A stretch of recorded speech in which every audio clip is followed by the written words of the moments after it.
అందరికీ శరణార్థి బిడ్డలారా. ఇక మరి జబర్దస్త్ వార్తలలో ఇవాళ మరి మాల్ మసాలా కలిపిన మంచి మంచి ముచ్చట్లు పట్టుకొని వచ్చిన.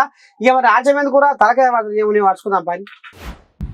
హోటల్లో తిన్నాడు, దావకాన్లో వన్నాడు. అక్కడ చచ్చిపోయిన వాళ్ళను లేపుతుర్రాట. జంగబిలి కోసం గింత జగడమా? రేవంత్ రెడ్డిని శాపిస్తున్న జనాలు. ఏహే మా సీఎం రేవంత్ రెడ్డి అసొంటోడు కాదు, పోయిన సీఎం కేసీఆర్ లెక్క కాదు. అది శుద్ధపూస పలుకులు వాళ్ళకి ఇప్పుడు కొసకొస్తార కల్లా వా అమ్మా ఇట్లా కూడా తయారైందా సీఎం రేవంత్ రెడ్డి? ఇంతమంది జనాలకు ఇబ్బంది పెడుతున్నా అనే కాడికి వచ్చింది కథ. ఇక చూడు ఏం ఉద్ధరకం చేసిండు సార్. ఇక ఇంత మునుపు పెద్ద మనిషి కేసీఆర్ ముఖ్యమంత్రిగా ఉన్నప్పుడు గింతదానికి గంతదానికి అడ్డగోలిగా పోలీసు వాళ్ళు బండ్లు ఆపి ఆగమాగం అన్నవో రామచంద్ర అనిపించారు జనాల అని అప్పుడు కాంగ్రెస్ నాయకులు ఎట్లా మాట్లాడారు. ఇగో ఇప్పుడు చూడు ఇక సేమ్ గదే తరికన పోతుందిలా. ఇప్పుడు తెలంగాణ కూడా పెద్ద మనిషికి ఉండగా రేవంత్ రెడ్డి సీఎం ఇక ఆయన ఎయిర్పోర్ట్ పోతుంటే ఓ నీ దండం పెడితే ఇక చూడు ఎట్లా ఆపిలో. ఔటర్ రింగ్ రోడ్ మీద నిండి మోటార్లు మొయ్యిన మూతం వస్తున్నాయి. ఇలా మునిపే ఎండాకాలం జనాలు అగోరించుకుంటా కిందంగా మీదంగా పురుషు కార్పితే ఏంది శవ ఏంది బాధ అని తనలా ఆడుతున్నారా ఈ సామాన్యుడు. మొత్తానికైతే ఇక రేవంత్ రెడ్డి కూడా కేసీరావు బాటలే పోతుంది అనేది అక్షరాల సత్యం అనేది జనాలు అనుకుంటున్నాం ముచ్చట్లా. వారేవా తాగుబోతుల బాధను నా బాధగా అర్థం చేసుకుంటా, కానీ తాగుబోతులకు మాత్రం ఏ లోటు రానియను అని వాయ్యో మంత్రి జూపల్లి చిట్కలేస్తుండు. ఏమంటుండో ఇందాం పని. రాష్ట్రం సగం సంసారం తాగుబోతులే నడుపుతురు కాబట్టి గాళ్లను గుండెల్లో పెట్టుకొని చూసుకుంటా అని మంత్రి జూపల్లి కృష్ణారావు అభయమిచ్చిండులా. అనేక రకాల కారణాల వల్ల తెలంగాణలో బీర్ల కొరత ఏర్పడ్డది. తాగుబోతుల కోసం నేను మస్తు కష్టపడుతున్నా. సోమ్ డిస్టిలరీస్కు బేవరేజెస్ కార్పొరేషన్ అనుమతి ఇచ్చింది. ఎందుకంటే మా తాగుబోతులకు బీర్లు ఎప్పుడు అందుబాటులో ఉంటట్టుగా నేను కూడా చెమటగారుస్తున్నా అని చెప్పుకొస్తుండ్రులా మంత్రి జూపల్లి కృష్ణారావు. ఓ సారు జర తాగుబోతుల కడుపు చూసినట్టు జర అన్నదాతల కడుపు కూడా చూడు సారు, జర వాళ్ళని కూడా ఆదుకో, నీకు పుణ్యం ఉంటుంది. ఆయన ఎందరో జీవితాలకు వెన్నుపూస. మరి గసవంటి మహానుభావుని గురించి ఇవాళ పంచభూతాలు చెప్పుకుంటున్నాయి. అయితే మరి చిన్నసన్న ముచ్చట అందులో ఇక ఏందో మనం కూడా ఇందా పరి ఆ సారెవలో చరిత్ర ఏందో.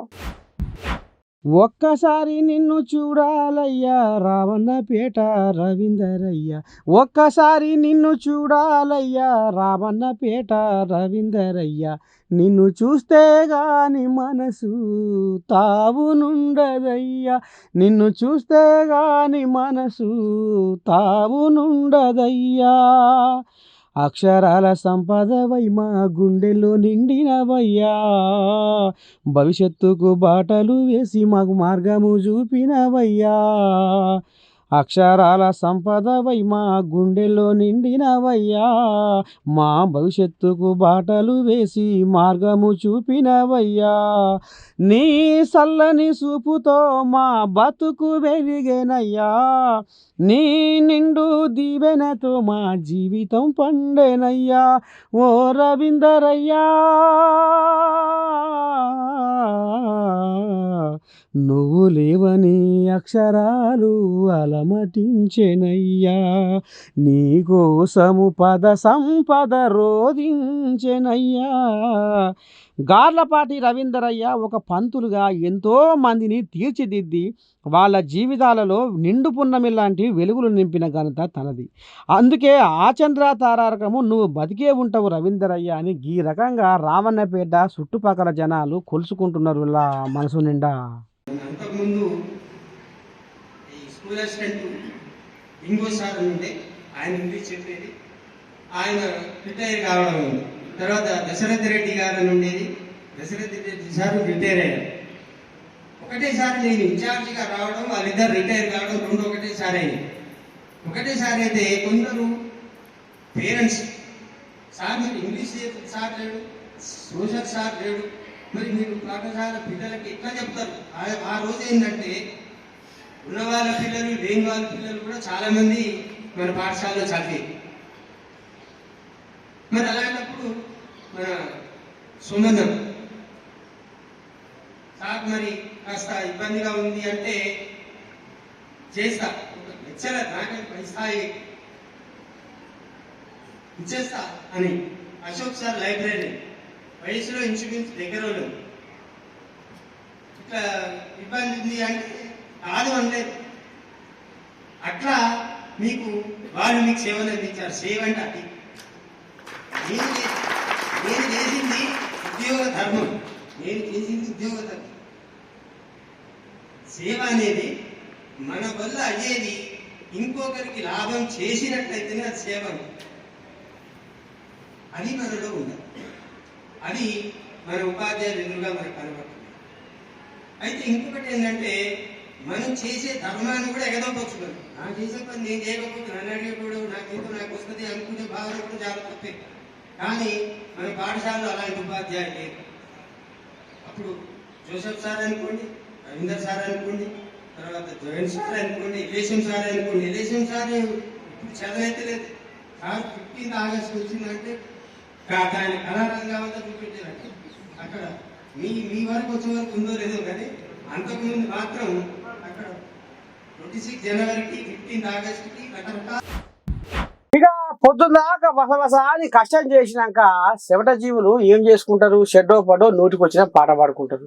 కానీ ఇవాళ ఒగ్గు కథ ఇంత ఇనసొంపుగా ఉందంటే అబ్బా, ఇక ఒగ్గు కథ ఇంటే కొంతమందికి పానము లేచొస్తుంది అటనుల్లా. నిజంగానే మరి ఇది అట్లా ఉంటుందా అంటే మనం కూడా వినవలసిందే. ఇందాం అది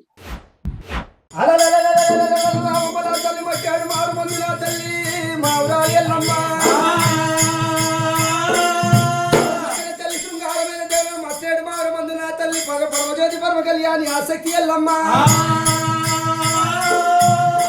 జిల్లా చెరిగడి పేరు నా తల్లి బుద్ధ రామలింగ చక్కర తల్లి శృంగారమైన తల్లి అద్భుతమైన నా తల్లి మావురాలి ఎల్లమ్మ నా తల్లి ఆసక్తి ఎల్లవదేవి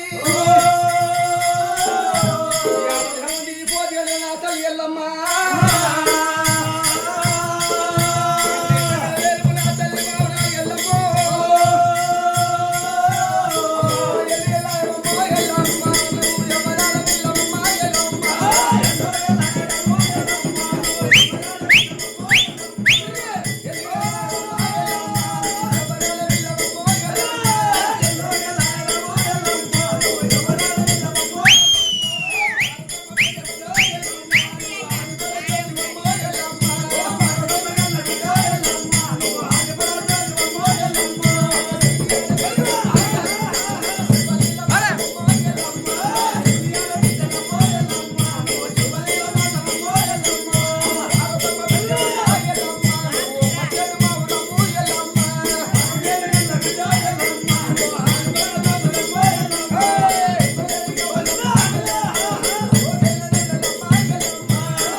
వాము మా ఇంట్లో చిరుత పురుగు జ్వరపడ్డది. నా చిరుతలకి వెళ్ళి పురుగాడుతుంది. నేను ఏం ఎట్ట చెయ్య వాము, నేను దండం పెడతా ఇట్నే పబ్బతి వచ్చింది అడడం వల్ల. అసలు అది ఏంది ఏం కథ అంటే గిది చూద్దాం పై. ఇక అడవిలో ఉండే చిరుతపులి వాము ఊళ్ళోకి వచ్చింది, మా ఇంటికి వచ్చింది, మా ఇంట్లో జ్వరపడ్డది అని ఈ రకంగా లబోదివో మొత్తుకున్నాడు. అది అసలు పడితే చిరుతపులి కాదు, చిరుతపులి పిల్ల కాదు, అది జంగవీల్లి, అడవి పిల్లి.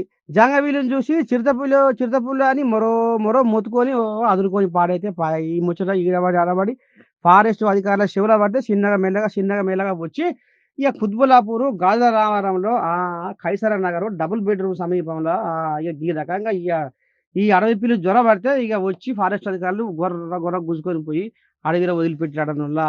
మొత్తానికైతే చిరుతపులి అన్న భయం మాత్రం తొలగిపోయినాడనుల్లా జనాలలా. చూసిర్రా అడవి పిల్లికి చిరుతపులికి తేడా తెలవక జనాలు ఎంత అయోమయంలో గందరగోళంలో పడ్డారో.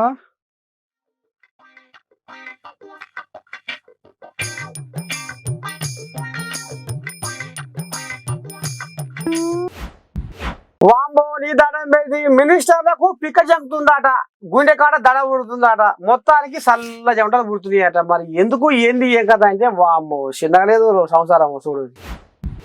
మాకు భద్రత లేదు, మాకు రక్షణ లేదు. దునియా మీద రోజు రోజుకు దొంగల భయం ఎక్కువైతుందంటే మా బతుకులు అరిల్ల పుణ్యకాలం అవుతుంది. మాకు మనశ్శాంతి లేకుండా అవుతుంది. మేము ఎట్లా బతకాలి, ఏం చేయాలి అని జనాలు అంటుంటే ఒక మినిస్టర్లు కూడా నిన్న అలా దొంగల భయానికి గజ గజ గజ గజ వణికిపోతున్నాడనులా.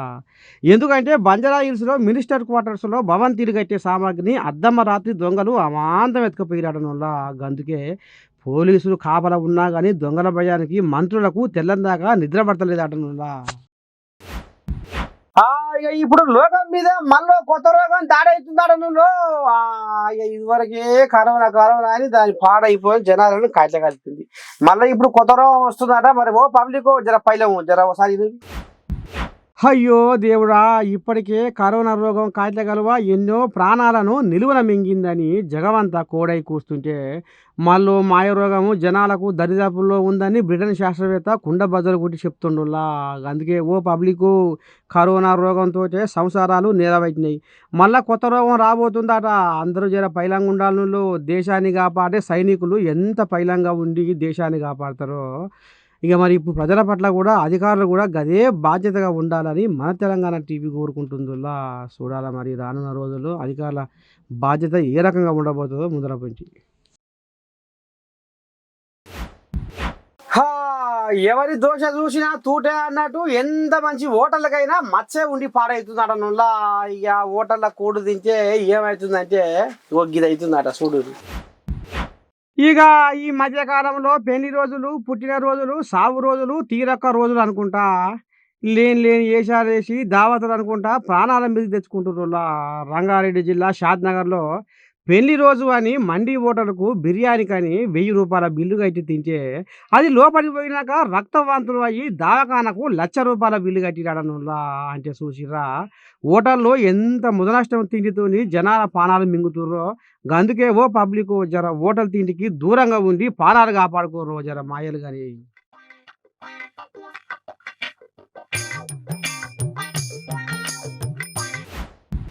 వాము ఇది చిన్న చిన్న ముచ్చట కాదు రో. బయట దేశంలో చచ్చిపోయిన వాళ్ళను మళ్ళా బతికిస్తురాట. వామ్మ మరి ఎట్లా ఏంది ఏం కదా. ఇక మరి ఇన్నూరు ఉద్దారకం ఏందో ఇన్నూరు. ఏళ్ళున్నా ఏరు తప్పదు, 100 ఏళ్ళున్నా సాగు తప్పదు అంటుంటారు. ఇక పోతే పుట్టినవాడు గిట్టక తప్పదు అంటుంటారు. వచ్చేటప్పుడు మనం ఏం తీసుకురాము, పోయేటప్పుడు మనం ఏం తీసుకుపోము. చెదిరిన మేఘమే మనిషి జీవితం, చేసిన త్యాగమే ఇళ్ళలో శాశ్వతం అంటుంటాం. మనం భూమి మీదకి ఎల్లకాలం బతకరాలి, ఉన్నన్ని రోజులైనా మంచి పేరు తెచ్చుకోవాలి అంటుంటాం. ఇక మనిషి జీవితకాలము 100 ఆ పైన ఉంటుందని అంటుంటాం. ఆస్ట్రేలియా దేశంలో చచ్చిపోయిన మనుషుల మళ్ళా బతికిస్తున్నాడు. సదరన్ క్రయోనిక్స్ అనే సంస్థ వాళ్ళు మే 12 తారీఖున ఓ ముసలాయన చనిపోతే ఆ డెడ్ బాడీని -200°C ఉష్ణోగ్రత వద్ద భద్రపరిచి ఫ్రీజ్ చేసి భవిష్యత్తులో వాళ్లకు మళ్ళా మేలక వస్తట్టుగా చేస్తున్నాడనుల్లా. మరి ఈ తతంగం ఉత్తపుణ్యానికి అనుకునేది సుమా కాదు. 1,70,000 ఇస్తే చచ్చిపోయిన వాళ్ళని లేపుతాం అంటుంటే ఇక కొంతమంది శాస్త్రవేత్తలు మాత్రం లేదు లేదు ఇదంతా మోసం అని అనుకొస్తుర్రులా. చూడాలి మరి రానున్న రోజుల్లో ఏం కథ బయటపడుతుంది.